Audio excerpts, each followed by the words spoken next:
Okay, so it's 2 of 4 o'clock a.m. in I think it's actually Monday morning, 3/18/2024. I got home a little early, so I figured I'd come on and do a stream.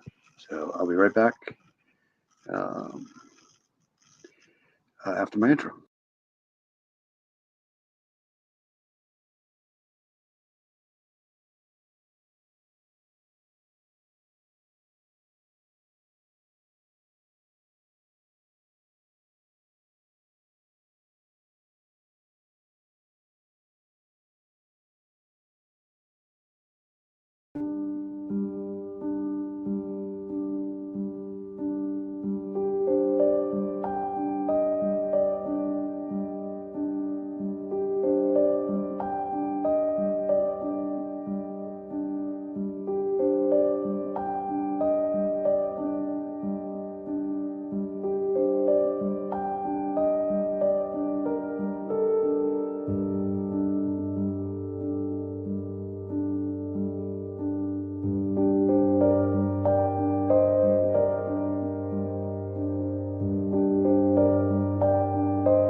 So yeah, I got home a little early this morning, so I just decided to come on and do a live.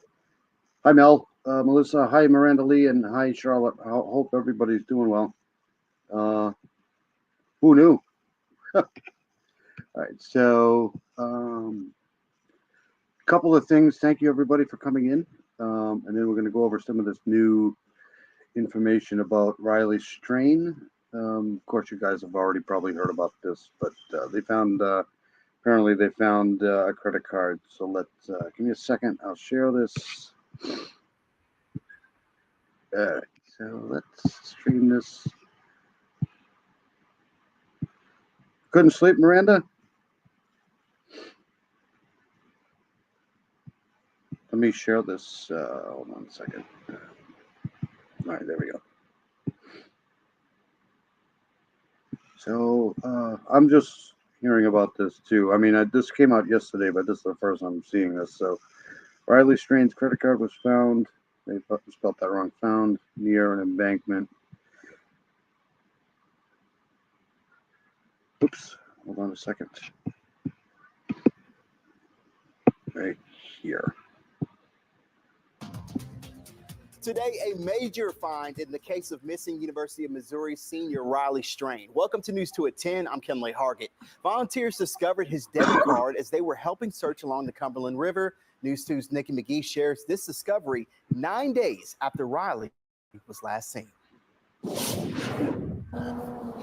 Yeah, Kinley, well, I can tell you this has been a long and grueling search for Riley's family. Many of these search efforts being concentrated to right here where Riley's phone is believed to have been last pinged, either on top or below this bridge. But as you mentioned today, Have you tried melatonin, Miranda? I got well, I take Zoloft too, so that doesn't hurt. But I take my melatonin. I get the gummies, and they've worked fantastic for me. I mean, I take my my Zoloft in the morning because third shifters have a hard time falling asleep, anyways. Period. But I take my Zoloft and then I take two of the melatonin gummies, and I'm out within an hour of that. So the liquid stuff they give, the melatonin stuff doesn't work as good as the gummies, but you might want to try that if you haven't. It works great for me. Major break in the case right behind me here. Several women out searching discovered his debit card at the very bottom next to the Cumberland, and they hope this will lead police to a more narrow search and hopefully get answers for Riley's family. I just met up with Brandy today. Like, I found her through TikTok, and it doesn't make sense that something so public, like, I feel like people should be here. People should be looking. On Sunday, social media connected two Nashville women in the search for missing Mizzou student Riley Strain. And it didn't take long for them to come across a major discovery, his debit card. She yelled, "I found his card." Yeah, I did. And we immediately. And my stomach dropped. And then my innate reaction was to be like, let's keep looking. Like, I didn't know what to do. She's like, well, let's call somebody. And I was like, well, let's keep looking. Police confirmed on Twitter Sunday afternoon the bank card did in fact belong to Riley. Brandy Bainan, who has been searching the area since Tuesday, hopes this. So I don't know. I went nuts like a few years ago. I don't know whether it was like a midlife crisis or something, but right after that episode, they gave me a whole bunch of shit. They gave me like Ativan, but the Ativan worked great, but the Ativan was like almost tripping for me. So then I went to the Zoloft, and the Zoloft been great. Zoloft for me. I have what is that thing? I forget what it is now, but I constantly, if I get onto something, I can't get my mind off of it. So the Zoloft works really good. But the melatonin is what puts me to sleep, for sure. This will lead to an even bigger search along the Cumberland. I want the Tennessee Bureau of Investigations to be involved. This needs to be. It's not ADD, it's the other one. Brazilian Jiu-Jitsu.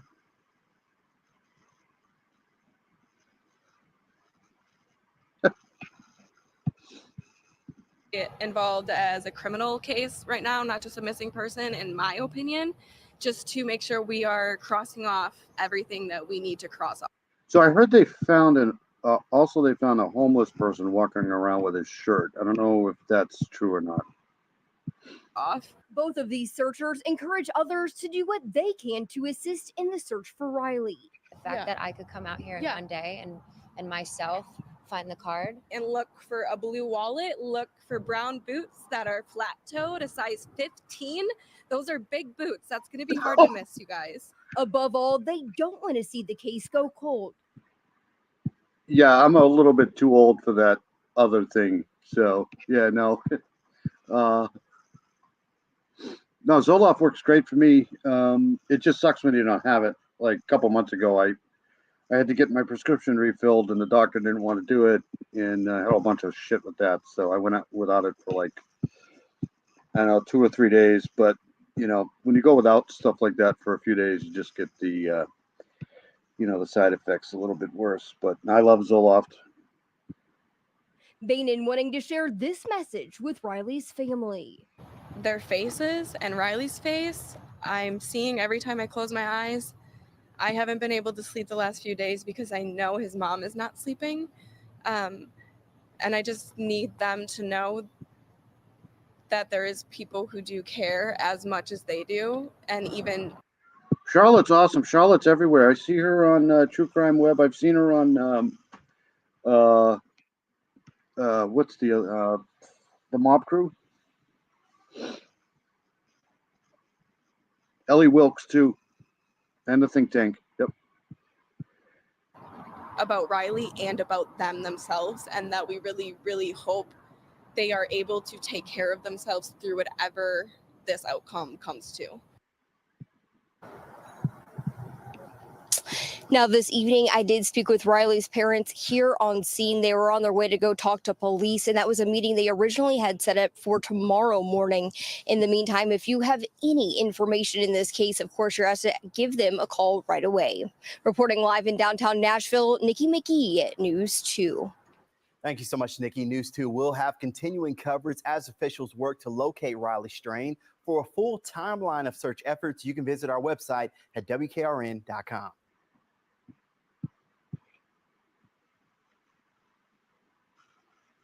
What's this here? Witness.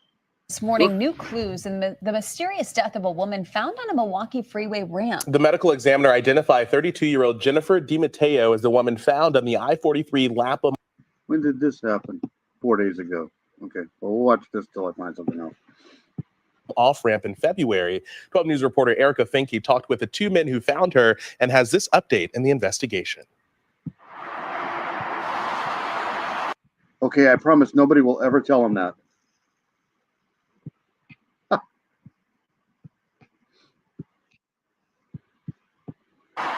A drive to work took a horrifying turn the morning of February 23rd.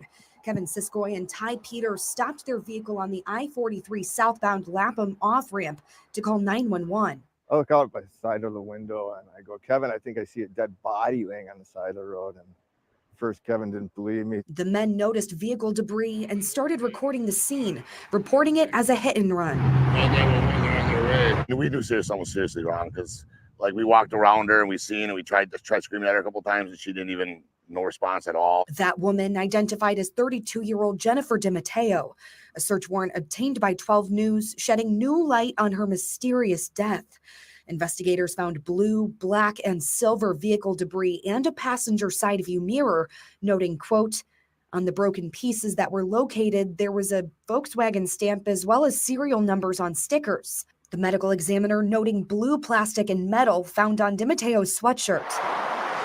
The search warrant says detectives found DOT video showing a woman walking down the freeway around 1:50 that morning. 12 minutes later, a Milwaukee County bus camera caught a woman laying on the off-ramp and a blue Volkswagen SUV at the red light. Melissa's awesome too. I see Melissa everywhere. I don't see Melissa's more now than I did before. So, like, I used to see a lot more, but there's a lot of channels I won't go on to anymore because I just, for one, I don't have a lot of time, and two, the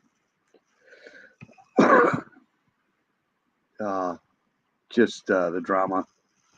Detectives obtained surveillance video from a nearby BP gas station showing the front passenger headlight dimmed out. Then at 2:50, a man called 911 to report a driver had hit his car as he was getting off at Lapham. Deputies noted the caller's vehicle, a rented 2022 Volkswagen Atlas, had front passenger side damage. If we ever get to a trial in Delphi, then I'll probably cover it a lot more than I'm covering it now. But I just, I have my opinions just like everybody else does. But yes, I was in Snay's chat. Yes, Snay is good. I like Snay. I don't agree with everything he says, but hey, he's a bass guitarist, so that's all that matters.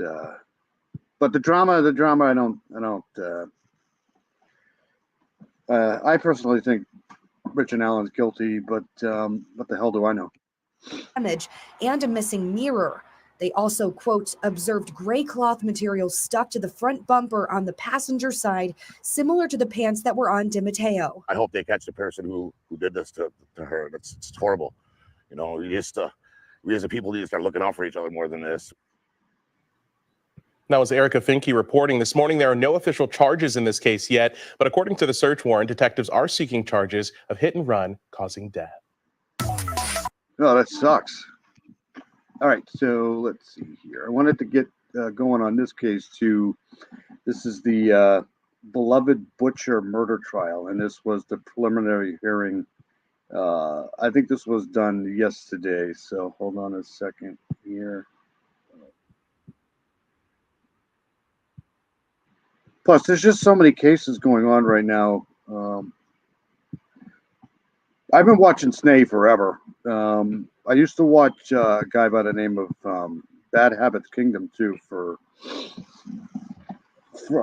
early on. Then of course Tom Webster's great. Like I said, I watch a lot of these channels. I just I don't agree with everything they say, but all right. So this case here is going to start up fairly soon here. This is accused murderer and arsonist Julie Boxley faces charges for allegedly killing Glenn Andrews in the what they call the Beloved Butcher murder trial. Allegedly, let's see, they don't tell me. Allegedly trying to kill her husband in a house fire. So let's get on with this here.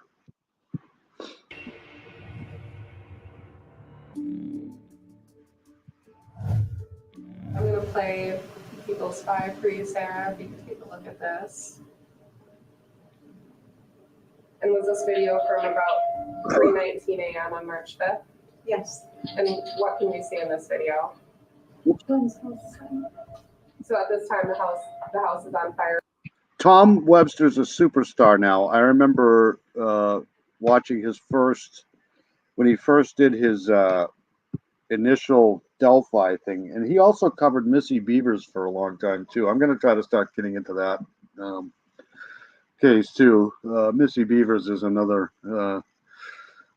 case that doesn't get a lot of coverage, but I know he was covering that for a while too. But I remember his initial video with Delphi. He had like, I don't know, 100, 200 viewers, and now he's like the guy.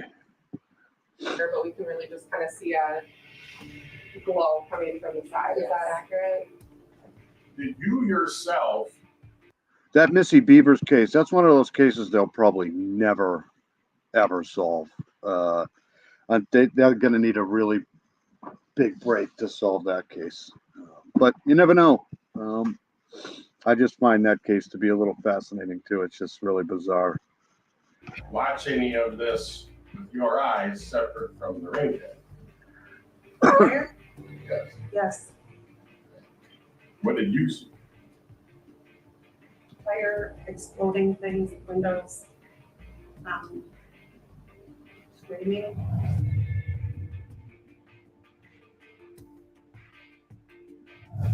You said that when you had contact with the male, he had burns on his body? Yes, I could tell his arms were badly burned. From what I remember, he was kind of had a blanket or something over him, so I didn't really see his clothing. I could see that his face was black and his arms and legs, from what I could see, were black, but his arms were where I could see the burns for sure. I think he was having a hard time breathing.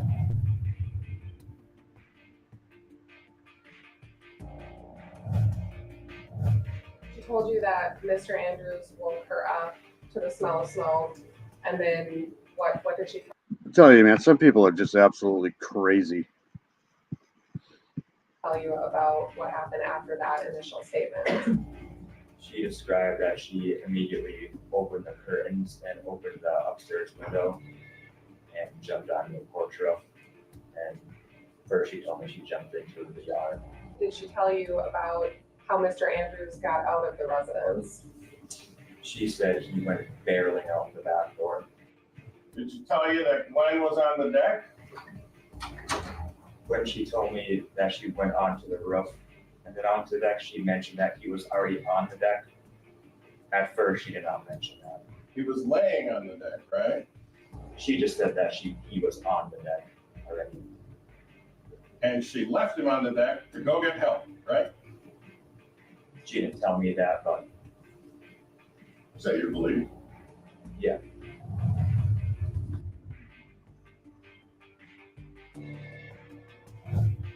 I could tell he had inhalation burns right away, so there wasn't a lot of speaking between us because of his burns. How can you tell that somebody has inhalation burns, and what is an inhalation burn? Inhalation burns is when he actually gets burns or hot air into the throat, trachea, obviously facial hair before, and you can see all the singed facial hair on his nose, his beard, his mustache. So you could tell right away that he had most likely inhalation burns at the time. And you could hear just his voice was very hoarse and crackly.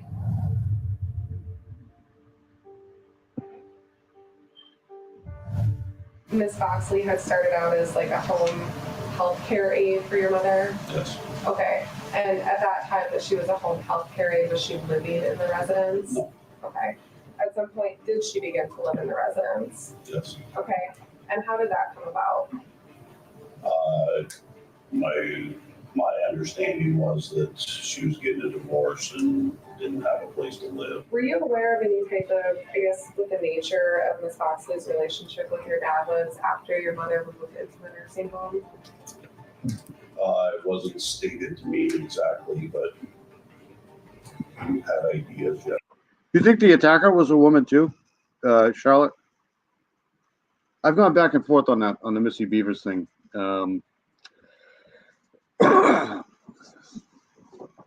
Yeah, you got to be careful, Miranda, for sure. Absolutely.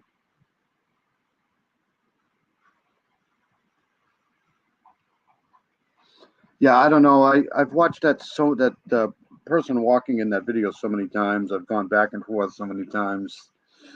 If somebody put a gun to my head, I'd probably think it's a guy. But I think, be honest with that case, I think it's somebody that either went to that church or belongs to that church. It's just my opinion. You have ideas. Okay. What were those ideas? That it was more than just a friendly relationship.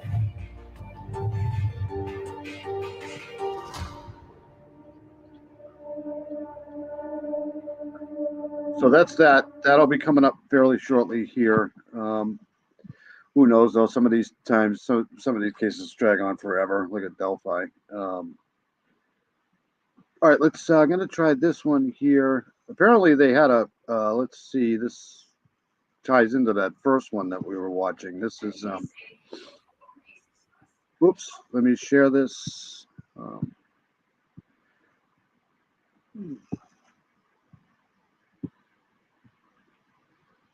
So this ties in with that woman found on the ramp here. Them on a high-speed chase.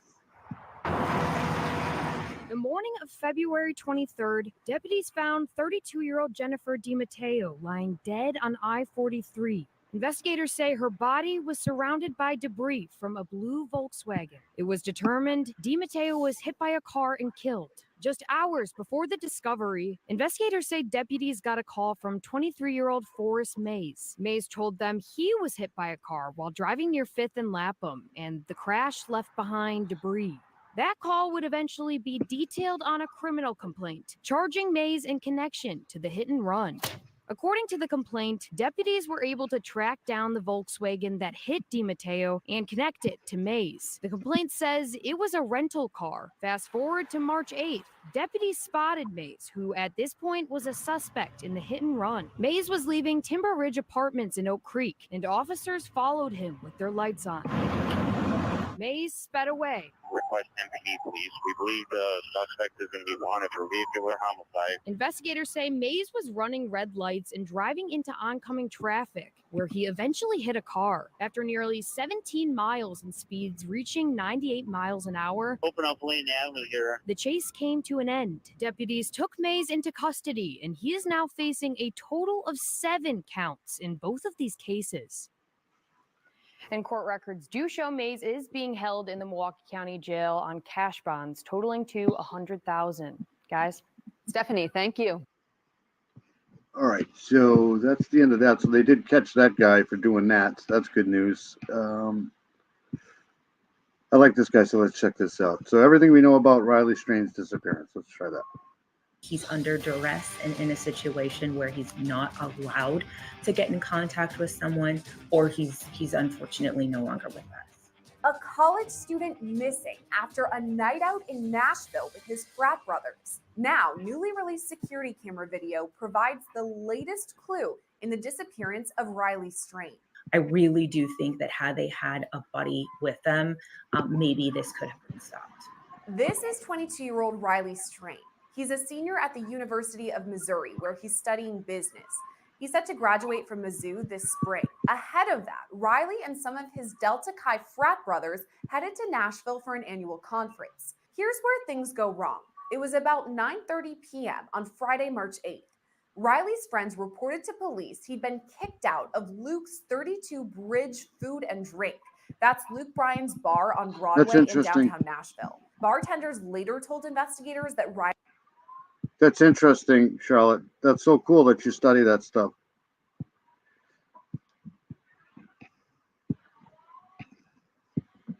Who thinks this is foul play going on here with Riley's train? I'm not sure. Riley had been overserved. As he was kicked out, Riley got separated from his friends. He did speak on the phone with one friend, though, saying he was headed back to the hotel. He hasn't been heard from since. To understand the investigation so far, we sat down with former CIA officer and FBI agent Tracy Walder. How does a missing persons investigation begin? Do you think it's foul play, Miranda? I know that the first hours are really crucial. Well, so it sounds like with him, it was reported missing pretty quickly, within the span of just a few hours, when his friends couldn't get a hold of him. Typically, in the case of an adult, there is a lot of time, about 24 hours, that needs to pass before they will go ahead and label that person a missing persons. But because the situation was such where he was basically asked to leave the bar and then disappeared, they were actually able, in my opinion, to get a jump on the case pretty quickly. I think the first thing that they would have done, obviously after initiating the call to police, was look at cameras. I think cameras would be a huge help in a case like this because it's immediate and you can go to those stores and go to those storefronts and ask them for their cameras. This is kind of a dense area, this Broadway.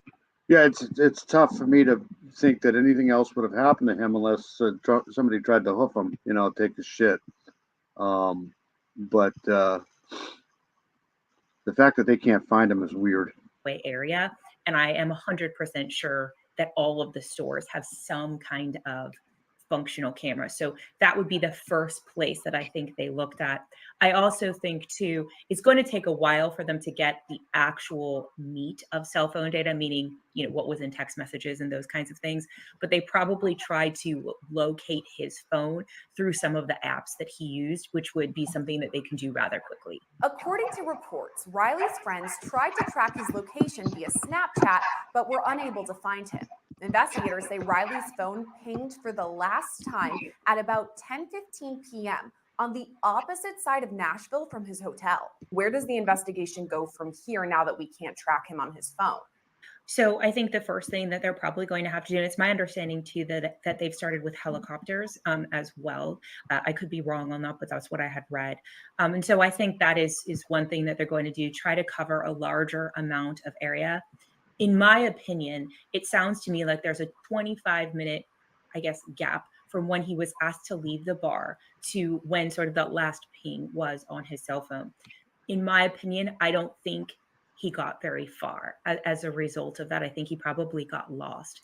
And so I think the next thing they're going to do is start searching the river because the river is close by. And so I would imagine they're going to have radar and sonar in the river shortly. So far, the Metro Nashville Police Department says both air and land searches have been unsuccessful in finding Riley. They also checked all hospitals and jails nearby and have come up empty-handed. Investigators are now combing through security camera video to make note of Riley's last movements before. Wow, you guys are really intelligent. Look at this. Paleontology, military nursing. Wow. I want to see this again. Hold on a second. Where he vanished. The video released this week shows Riley walking alone down the street. Riley appears to be stumbling along as he walks. In this video, is that a phone he's carrying there? Hold on a second. By and have come up empty-handed. Investigators are now combing through security camera video to make note of Riley's last movements before he vanished. The video released this week shows Riley walking alone down the street. Riley. Is that a phone? He's carrying a phone, or that is just his hands? What the hell is this? He appears to be stumbling. stumbling along as he walks. In this video, you see Riley run into the frame on the right side of the screen before he falls over. He ends up laying on the ground and even struggling to get up. It's about 20 seconds before Riley finally stands up and walks away. This video is the last time we see Riley with any other people. He's alone, but near a crowd of people crossing the street. As he gets to the other side of the road, you can see Riley. Is that a phone? Is he carrying a phone? People. He's alone, but near a crowd of people. Looks like he's taking a picture right there, right? Like a cell phone, like a selfie. Crossing the street. As he gets to the other side of the road, you can see Riley trip as he stumbles onto the curb. For a second, he seems to follow along with the group before stopping, stumbling, and turning in a full circle before walking off. Walter says it's apparent by the video that Riley was heavily intoxicated. In my opinion, it's incredibly sad. It sounds to me like he was probably asked to leave the bar because he was quite intoxicated and most likely creating, I guess, a scene, if you will, there. According to local Tennessee outlets, 2 homeless people reported seeing Riley late Friday night, but these reports haven't been confirmed by police. The last place anyone for sure saw Riley in person was at Luke Bryan's bar. Since Riley's disappearance, Bryan has taken to Instagram, writing, quote, TC Restaurant Group operator owner Luke is working closely with the Metro Nashville Police Department to provide security camera footage.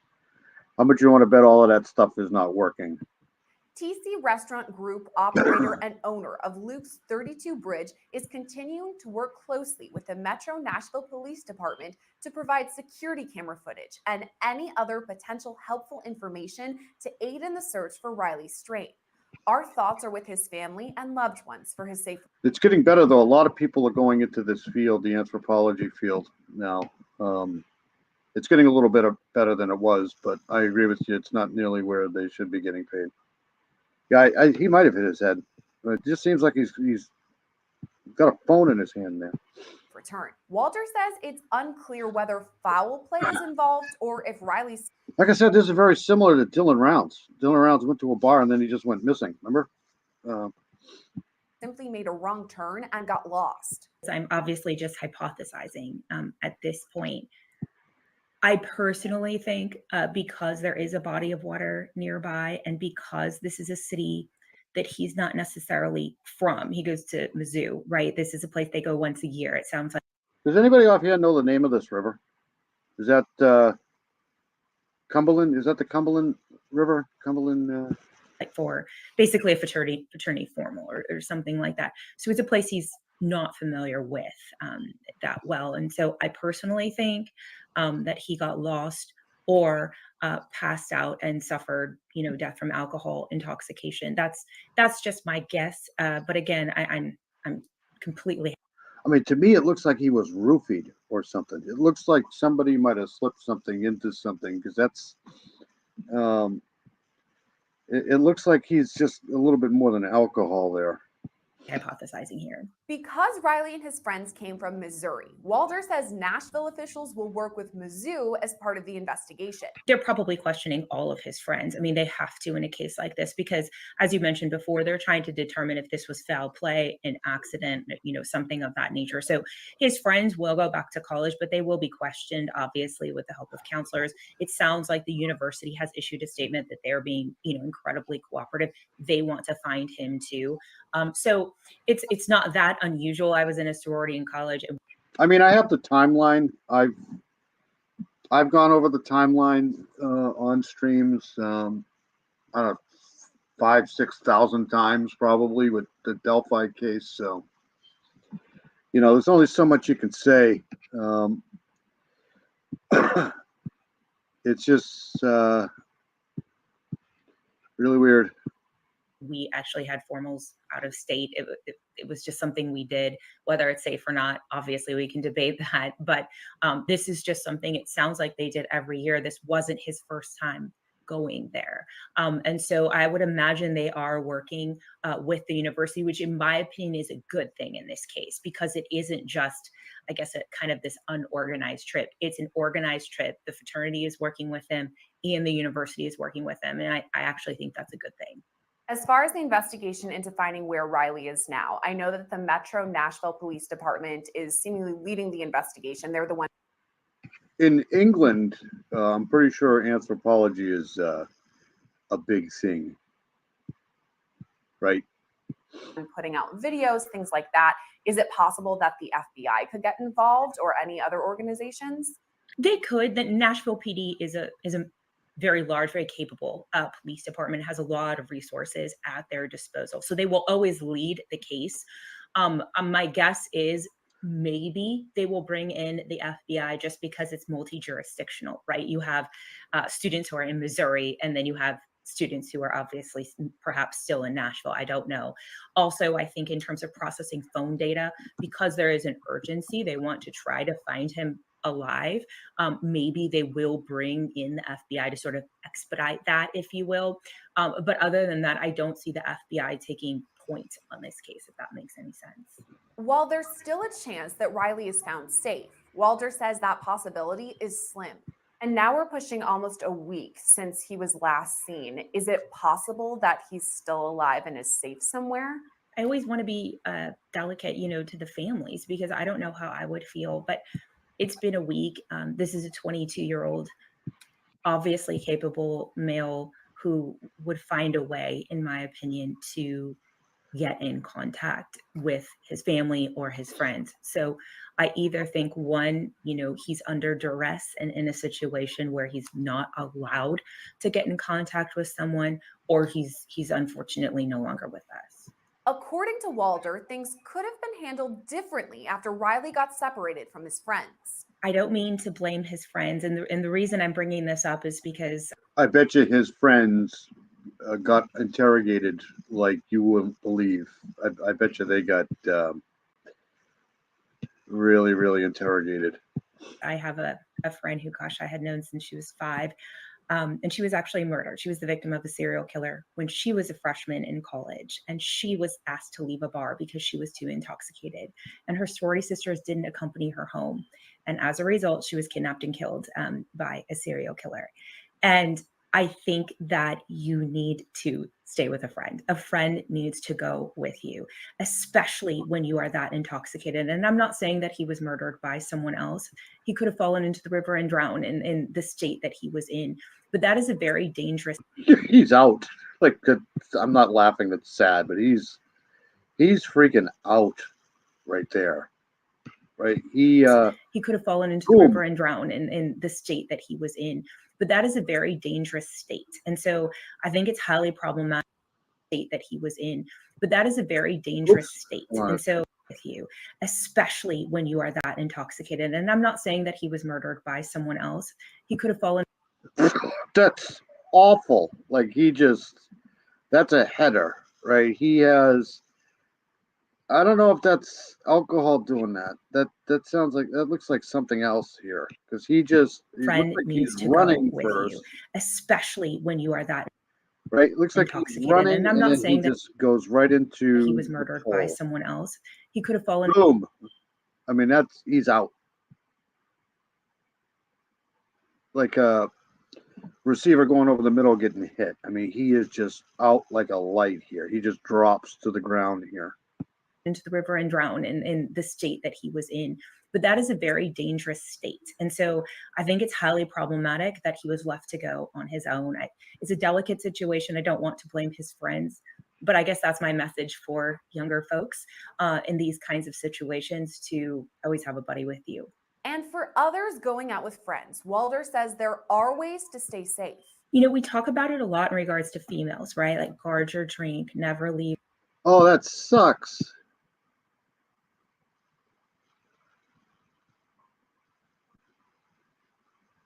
That's awful.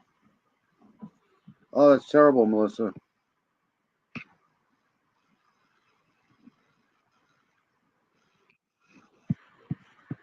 Without, a friend. But I think the same applies to males as well, especially when they're in intoxicated states. Always, too, right, is that sort of magic number. You don't have to have a group of 10 when you leave, but one person needs to be designated to go home. Never let someone go home by themselves, particularly if they are in an intoxicated state. And I always think that keeping, I call it custody of your drink, and not allowing anyone else to have access to your drink is always key. But I know I'm oversimplifying it, but in the case of a friend from a long time ago, Rachel, and I think in this case as well, I really do think that had they had a buddy with them, maybe this. Oh, that really stinks. That's horrible. Oh, I'm sad to hear that. That's terrible. I hope your daughter's okay. That sucks.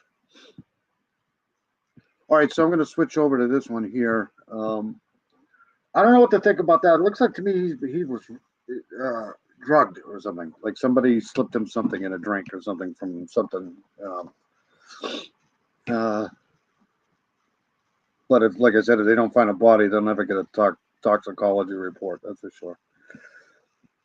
All right, so I'm going to go to this one here. Hold on a second. Stop sharing that.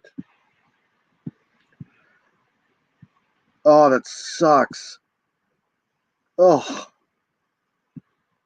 that's horrible.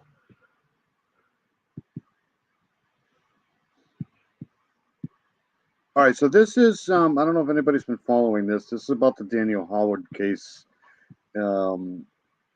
He's the former deputy that's allegedly being charged for his wife's death, I think. So, but this is the body cam footage. I don't know if anybody's seen this before, but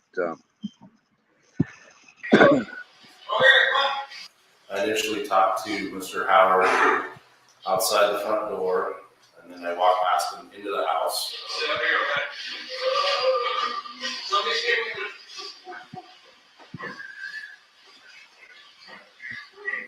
Looked around the living room, didn't see her, and I didn't remember exactly where she was supposed to be, so I went back out.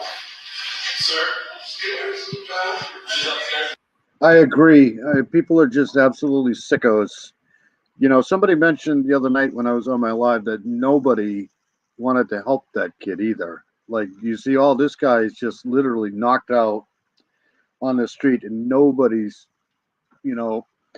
offers to help. Hey, you okay? Can we get you some help? That's the way it is these days. It's just so weird.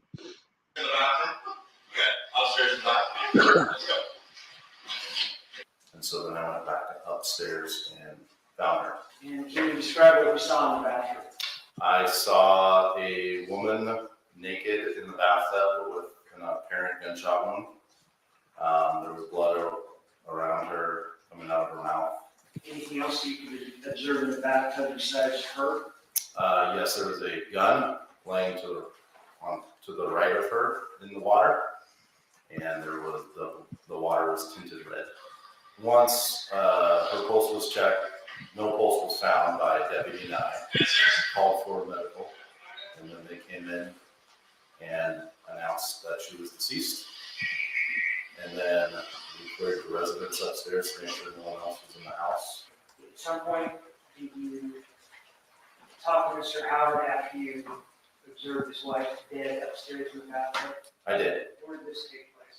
Out in the front yard outside the front door. And what was that contact all about? I was trying to get a timeline from Mr. Howard of when he had last seen his wife and let him know that she was deceased.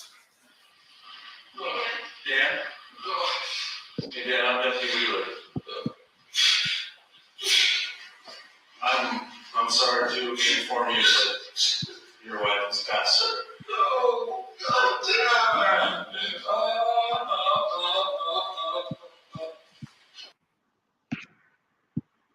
Well, that's okay, Miranda Lee. Thank you for coming in. Try to get some sleep. I'm pretty sure everybody's tired. I'll probably be on another 10 or 15 minutes.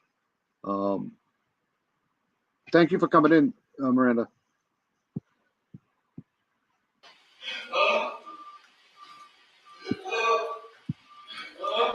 Hey, Dan.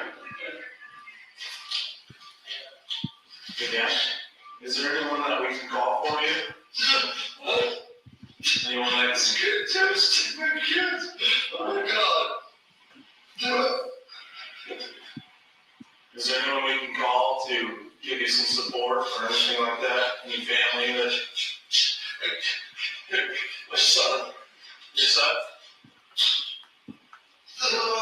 You want us to give him a call? You have your son's number? I'll get your son's number from you. Does he live nearby? Yeah. Brad. Okay. What's your son's name, man? Wyatt. Wyatt.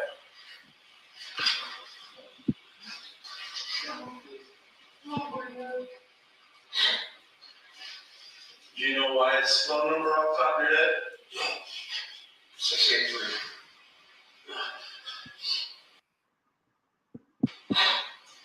Okay. Is there anyone else that you'd like me to call? Or do you want me to just get a hold of Wyatt?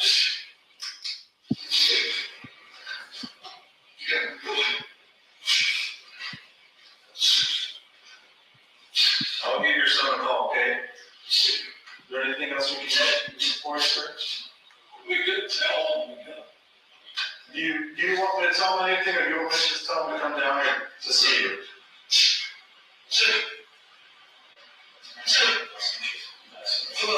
Okay. God, I don't know.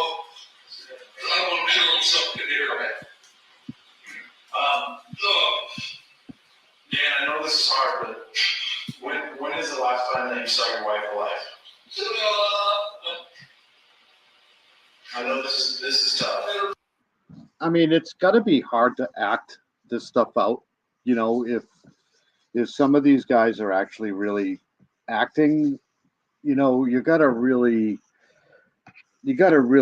you know, put good acting skills out when this stuff.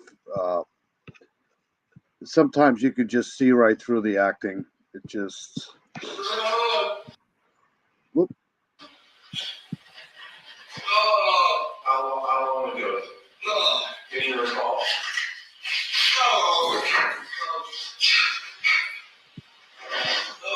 What time is it? Did you call 911? My dog is snoring. One of them. When you heard the gunshot? No. Okay. I didn't. What? Oh no. I was out of time. I didn't think it was a gunshot. I was downstairs, TV going. It sounded like something hit the floor or something. I don't know. When was the last time you saw your wife in person with you in the back? Hour and a half. Hour and a half. I don't know. I really don't. Yeah, I mean, these days, sometimes the best thing to do is to just don't get involved, right? But, you know, you see somebody just basically bash his head in a pole, going back to the other case there, the kid just bounces into the pole. You would think that somebody would come by and say, hey, you okay? You know, can we get you some help? Nothing. Zippo. And that looked like a pretty crowded area. I mean, crowded street. That's Nashville, right? So. It's about 11:15. Maybe 9:30. You got my email address, right, Miranda? Because I just made that email address up. So if you have anything to send me, you can. I'll post it again at some point. 9:30 or so. I think. Okay. No, but nobody cries like that. Nobody, unless you're really intoxicated. Nobody does that.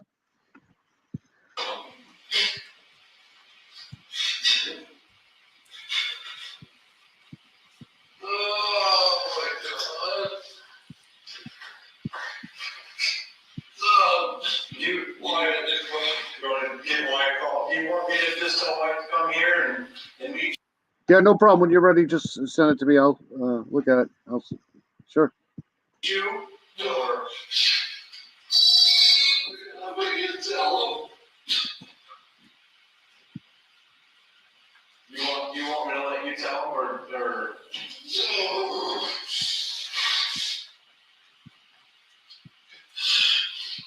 you want me to give him a call? I'll just tell him to come down here.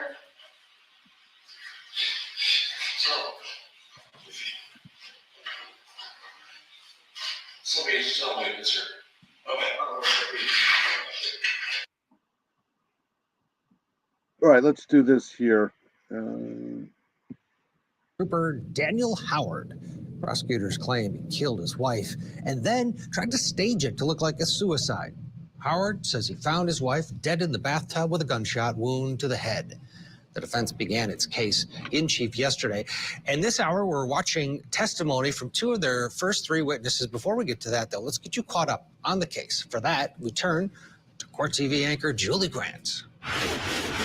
I knew right away there's no way that she would have shot herself. February 2nd, 2021, 48-year-old Kendi Howard was found shot to death in the bathtub at the home she owned with her estranged husband, Dan. Her daughter spoke with local station KHQ and described how Dan told her about what happened. What did he say? That there had been an accident. Yes. And she was gone. He didn't even tell me that. He just said that she shot herself.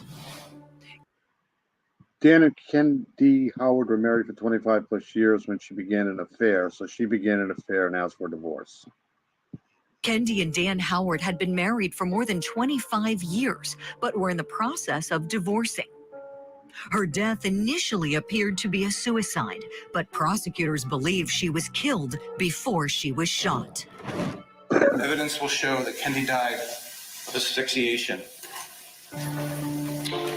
That's the result of a carotid restraint. Yeah, it's pretty hard to shoot yourself or unalive yourself from a gun and then strangulate yourself. It's something Dan knew how to do.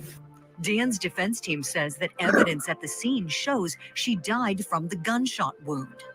Now, one of the scenarios is that she held it with her thumb on the trigger, which would lower that angle of the gun. She also, you'll hear as bruising on this hand from the impact of the gun. Prosecutors say the motive for Kendi's death was money. Dan was a retired Idaho state trooper. He and Kendi had about $2 million in assets that would have been split between them in the divorce. Dan Howard faces 1 count of murder and 1 count of domestic battery from an alleged assault in July of 2020. You don't want to think that someone you've known for your whole life.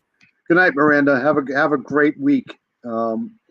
If anything happens today in the Delphi case too, I'll probably try to do a live tomorrow morning when I get home on that.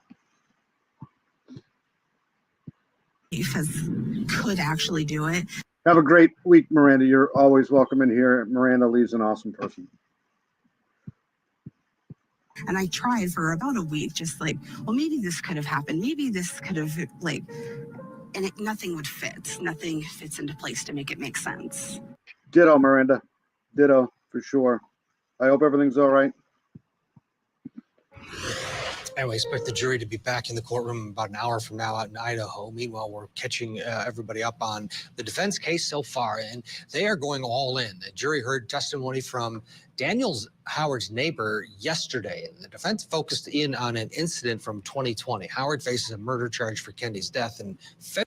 Everybody that comes into my stream, Miranda, Charlotte, Melissa, everybody's great. I always appreciate anybody that can show up here, that's for sure. But thank you, Miranda. February of 2021, but also this domestic battery charge from July. This is important here. Of 2020. So let's pick up the testimony now as the defense asks Howard's neighbor about how he came up with that July date for when he claims he saw the victim fall down. When did you come upon that date? The date that I went in to see my doctors on Monday, the 13th of July. Yes. Several weeks ago. I knew that I was going to have to, I knew that I had hurt my arm. I wasn't sure of exactly what the dates were. So I called my doctors and re-verified that I had had when my surgery was, when my follow-up, when my bicep release. Accused of murdering his estranged wife. I know Gazella's been covering a lot of this and staging her unaliving.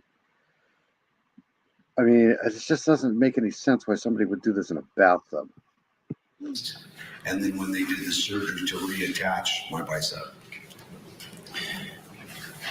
What happened of note while you guys were there on that date? I was helping Dan with my one arm. I think I handed him a couple of fishing poles or something. And Kendi and my girlfriend were up at the forward end of the boat. I was on the right side of the boat in the middle. I've never ever heard of that name before, Kendi. It's cool, but I've never ever heard of that name before. And I heard. Say they were married for 25 years and wanted a divorce because of an affair. I guess you could say heard her fall, but I heard her curse when she fell, and then I looked over. My girlfriend was standing there, and she stood up, and she'd fallen and hit the trolling motor. Apparently, that was right there in the front of the boat. Have you ever been asked by law enforcement about this event in the summer of 2020? No, the first time anything was when we testified the last time. Law enforcement never contacted me ever anything about this incident. Okay. In the 3 years? Yes. Okay. Yes, sir. Now, is it fair to say, well, let me back up. How did you learn of Kendi's passing?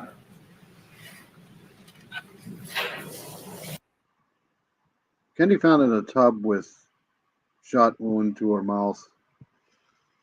Dan told police he heard the shot and found her in the bathtub. Oh, wow. I don't, I would imagine it would have had to been from Dan. I don't. I'm going to object. We were driving. He obviously doesn't know how he learned. We were, Hang on a second. sorry. Based on the answer, speculatives, also stand the objection. How would you describe Kendi and Dan's demeanors when they were together, when you spent time together? Prosecutors say Dan unalived Kendi in their house and her in the bathtub to try to make her unaliving look like a suicide. Well, they'd been married for, I think, over 25 years, and they got along fine. I didn't see anything out of the regular. They had fun together. We all enjoyed going out and enjoying events. And they had a good marriage as far as I'm concerned. Did you have opportunity to talk to Dan? That's the thing, man. You never know what goes on behind closed doors. Everything sometimes looks rosy, but it sometimes isn't. Can you pass? Yes, I did. How would you describe his demeanor? He was distraught. He was broken. Dan's not the type that usually wears his emotions on his sleeve, and I've seen him tear up a few times, and he's devastated. Okay, a neighbor on the stand talking about he witnessed a fall from Kendi and believed that was the source of her injuries back in July of 2020. He'll be cross-examined vigorously in a bit. Let's bring in Franz Borchardt. He's a criminal defense attorney. He's in Baton Rouge. The friendship of this witness, Dan and he are pretty tight. He knew Kendi. They all went out. Right at the end, though, he said Dan was devastated when their marriage collapsed. That's a trigger, right? That is someone who's devastated, and there's only a few motives for murder, and love is right up there with them, and money. Love and money, for sure. And the state alleges both here. How will the neighbor help and hurt the defendant? Well, so motive's always going to be an issue for the defense, right? Money, and she's moving on to somebody else. But I'll say this: look, the jury gets to weigh the neighbor's bias and ask whether or not that affects credibility. 9 times out of 10, that's enough for a jury, I think. But this guy being an ex-trooper might come into play here. I think he's been very credible. I think you're hearing a guy that's not going to get on the stand and just lie for his buddy. And look, I think he's devastated, the emotional effect. He's not the kind of guy that wears his emotions on his sleeve, got teared up.